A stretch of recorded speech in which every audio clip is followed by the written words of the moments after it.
Gusto mo bang ma-achieve yung ganitong pichi-pichi? Malambot, makunat-kunat at napakasarap? Baka ito na yung hinahanap mo, kaya naman tapusin mo ang video na to hanggang dulo. Masasabi kong kaya kong ilaban to sa mga sikat na nagtitinda ng mga kakanin. Sinisigurado ko sa inyo na kapag nakuha nyo yung tamang timpla at tamang procedure ay papatok ito sa lugar nyo. Tara, samahan nyo akong magluto!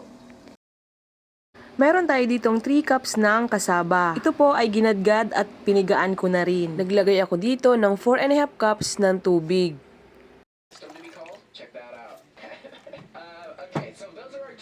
Para po maging malambot ang ating pichi-pichi, ito po ay biniblender ko. Every giling po ay naglalagay ako dyan ng 2 cups.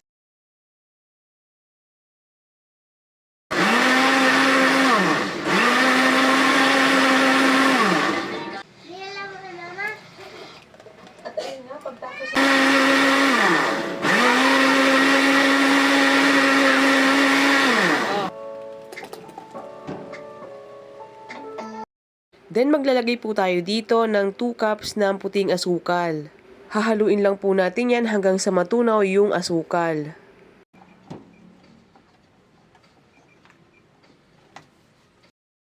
Pagkatapos ay maglalagay po tayo dito ng 2½ teaspoon ng lye water.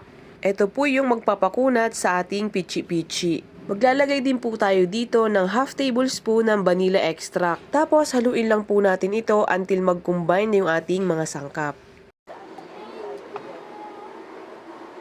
Flex ko lang po yung lye water na ginagamit ko since day 1. Hindi po ako sponsored nito, pero para po sa akin ito ang pinaka-the best na lye water. Dahil maganda po ang pagkakunat ng pichi-pichi at kutsinta. After that ay set aside po muna natin ito at magpapahid naman tayo ng oil sa ating mga puto molder.